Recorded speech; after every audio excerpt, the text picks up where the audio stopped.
ಆಜಿ ಮಸಾಲ. ಎಂತ ಅಡಿಗೆಯ ರುಚಿಯಾಗೋ ರಹಸ್ಯವು 20 ರೂಪಾಯಿ.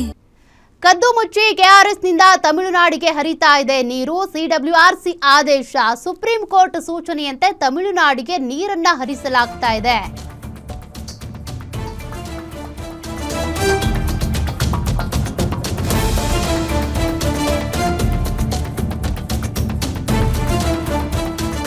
ಕೆಆರ್ಎಸ್ ಡ್ಯಾಂನಿಂದ ಕಾವೇರಿ ನದಿಗೆ 5,000 ಕ್ಯೂಸೆಕ್ ನೀರು ಬಿಡುಗಡೆ ಮಾಡಲಾಗಿದೆ. ಮಳವಳ್ಳಿಯ ಗಗನಚುಕ್ಕಿಯಲ್ಲಿ ಹೆಚ್ಚಾಯಿತು ನೀರಿನ ಪ್ರಮಾಣ. ಹೀಗಾಗಿ ರೈತರ ಆಕ್ರೋಶ ಮತ್ತಷ್ಟು ಹೆಚ್ಚಾಗ್ತಾ ಇದೆ. ಗಗನಚುಕ್ಕಿ ಫಾಲ್ಸ್ ನೀರಿನ ಪ್ರಮಾಣದಲ್ಲೇ ಗೊತ್ತಾಗ್ತಾ ಇದೆ ಸರ್ಕಾರದ ಕಳ್ಳಾಟ. ನಿನ್ನೆಯಷ್ಟೇ ನಮ್ಮಪ್ಪನ ಆಣೆಗೂ ತಮಿಳುನಾಡಿಗೆ ನೀರು ಬಿಡ್ತಿಲ್ಲ ಅಂತೇಳಿ ಶಾಸಕರು ಹೇಳಿದ್ರು. ರಮೇಶ್ ಬಾಬು ಬಂಡಿಸಿದ್ದೇಗೌಡ ಹೇಳಿಕೆ ಕೊಟ್ಟಿದ್ರು. ಅದಾದ ಬಳಿಕ ತಮಿಳುನಾಡಿಗೆ ನೀರು ಹರಿತಾ ಇದೆ. ಹೆಚ್ಚಿನ ಪ್ರಮಾಣದಲ್ಲಿ ಕಾವೇರಿ ನದಿಗೆ ನೀರು ಬಿಟ್ಟಿರುವಂತ ರಾಜ್ಯ ಸರ್ಕಾರ. ನೀರಿಲ್ಲದೆ ಜಿಲ್ಲೆಯ ರೈತರ ಬೆಳೆ ಒಣಗ್ತಾ ಇವೆ. ಹೊಸ ಬೆಳೆಗೂ ನೀರಿಲ್ಲ. ಜಿಲ್ಲೆಯ ಕೆರೆ ಕಟ್ಟೆಗಳು ಕೂಡ ತುಂಬಿಲ್ಲ. ನಾಲೆಗಳಿಗೂ ನೀರು ಬಿಟ್ಟಿಲ್ಲ. ಆದರೂ ಕೆಆರ್ಎಸ್ ಡ್ಯಾಂನಿಂದ 5,000 ಕ್ಯೂಸೆಕ್ ನೀರು ಹರಿದು ಹೋಗ್ತಾ ಇದೆ. ತಮಿಳುನಾಡಿಗೆ ನೀರು ಬಿಟ್ಟು ಮತ್ತೆ ಕಾವೇರಿ ಕಿಚ್ಚುಗೆ ಕಾರಣ ಆಗುತ್ತಾ ಸರ್ಕಾರ. ಮತ್ತೊಂದು ಕಡೆ ಸುಪ್ರೀಂ ಕೋರ್ಟ್ ಆದೇಶ ಕೂಡ ಇದೆ. ನ್ಯಾಯಾಲಯದ ಆದೇಶ ಉಲ್ಲಂಘನೆ ಮಾಡುವಂತಿಲ್ಲ. ಆ ಸಂಕಷ್ಟದಲ್ಲಿ ಕರ್ನಾಟಕ ಸರ್ಕಾರ ಇದೆ. ನೀರು ಬಿಟ್ಟಿದೆ ಸರ್ಕಾರ. ಒಂದ್ ಕಡೆ ನೀರು ಹೋಗ್ತಾ ಇದೆ. ಎಲ್ಲ ಹೋಗ್ತಾ ಇದೆ. ಎಲ್ಲಿ ಹೋಗ್ತಾ ಇದಾವೆ? ಕಾವೇರಿ ನದಿ ನೀರು ಹೋಗ್ತಾ ಇದೆ. ರಮೇಶ್ ಬಾಬು ಬಂಡಿಸಿದ್ದೇಗೌಡ ಕೊಟ್ಟಿರುವಂತ ಹೇಳಿಕೆ ಇದು.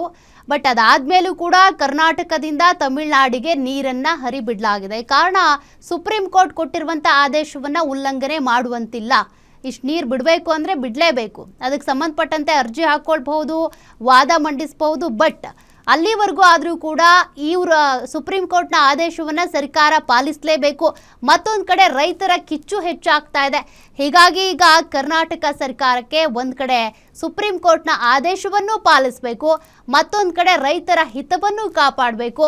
ಅದ್ಯಾವುದೂ ಕೂಡ ಇಲ್ಲಿ ಆಗ್ತಾ ಇಲ್ಲ. ಸುಪ್ರೀಂ ಕೋರ್ಟ್ ಆದೇಶವನ್ನು ಉಲ್ಲಂಘನೆ ಮಾಡಿದ್ರೂ ಕೂಡ ತಪ್ಪಾಗುತ್ತೆ, ನ್ಯಾಯಾಂಗ ನಿಂದನೆ ಮಾಡ್ದಂಗೆ ಆಗುತ್ತೆ. ಮತ್ತೊಂದು ಕಡೆಗೆ ಈಗ ರೈತರಿಗೆ, ನಮ್ಮ ಕರ್ನಾಟಕದ ರೈತರಿಗೆ ನೀರಿಲ್ಲದೆ ಇರುವಂಥ ಪರಿಸ್ಥಿತಿಯಲ್ಲಿ ತಮಿಳುನಾಡಿಗೆ ನೀರು ಬಿಟ್ಟರೆ ಕರ್ನಾಟಕದ ರೈತರ ಕಿಚ್ಚು ಮತ್ತಷ್ಟು ಹೆಚ್ಚಾಗುತ್ತೆ. ಮತ್ತಷ್ಟು ಡೀಟೇಲ್ಸ್ ಕೊಡ್ತಾರೆ ಪ್ರತಿನಿಧಿ ರಾಘವೇಂದ್ರ. ಈಗ 5,000 ಕ್ಯೂಸೆಕ್ ನೀರು ಬಿಟ್ಟಿರೋದಕ್ಕೆ ಸಂಬಂಧಪಟ್ಟಂತೆ ಏನ್ ಸಾಕ್ಷಿ ಇದೆ, ಏನ್ ಹೇಳ್ತಿದ್ದಾರೆ ರೈತರು, ಮತ್ತೆ ಸಭೆ ಕೂಡ ಕರೆದಿದ್ದಾರೆ, ಏನ್ ಡೀಟೇಲ್ಸ್ ಇದೆ?